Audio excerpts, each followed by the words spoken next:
It's the Linemakers on Sporting News.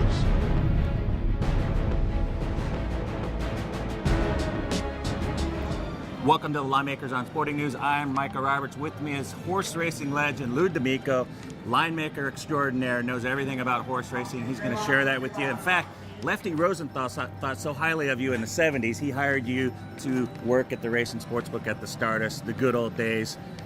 Yes, the good old days, Micah, but with that story, it goes along with he hired me to work there, but 30 days later, he fired me not to work there. So. We got the Belmont Stakes this weekend, and we don't have a horse running for the Triple Crown. What does that do to the Las Vegas Racebook as far as handle when you don't have that excitement coming in? If you had a Triple Crown horse going, especially if it would have been Orb won, of course, the Kentucky Derby, and of course lost for the Preakness to Oxbow. If Orb would have won the Preakness, it would have been really, really big here in Vegas. Not only in Vegas, of course, at New York, at Belmont Park. But this race does shape up to be pretty good, Micah. You do have the Derby winner here. You got the Preakness winner here. That doesn't happen very often, does it? Doesn't happen very, very often. So, you know, I really applaud the two trainers and the owners for sending their horses into this race, because with no Triple Crown online, they really had nothing to gain as far as being a Triple Crown winner. And as you know, the last Triple Crown winner was, I believe, 1978 with the firm. That was like right after you started at the Stardust. Right, exactly. Yeah. You're a guy that always looks for value, and let me ask you first about the favorites. Talk about Oxbow and well, Orb, of course, I feel would probably be about 2-1 the day of the Belmont. Oxbow, I think, is going to get away a little bit, because a lot of people feel that maybe the distance could be in question. And of course, you know, he did win, of course, the Preakness. It was a 1/16 of a mile shorter than the Kentucky Derby.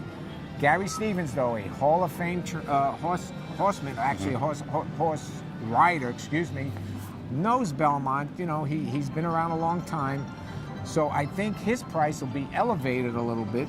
And I think we'll see Revolutionary as second choice in the Belmont Stakes here, probably about 3.5 to 1, maybe 4 to 1, no higher than 4 to 1. But you don't like any of those three, do you? No, I'm always looking, as you know, Micah, for value as always. And of course, I like Overanalyze again.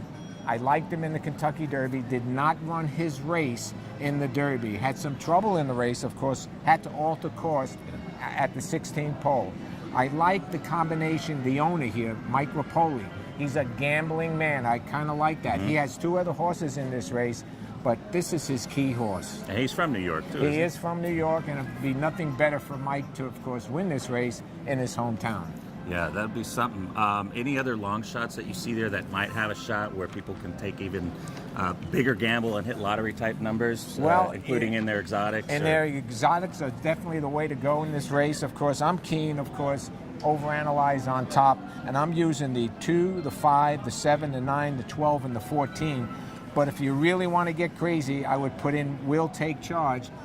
That, of course, is Dean Wayne Lucas' his horse.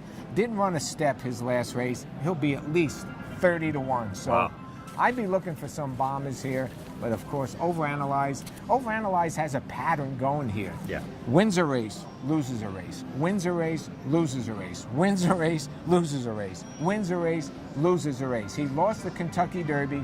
Really didn't. I don't think he liked the track that day, Micah. Now it's his winner race time to come this time, so we'll have to see.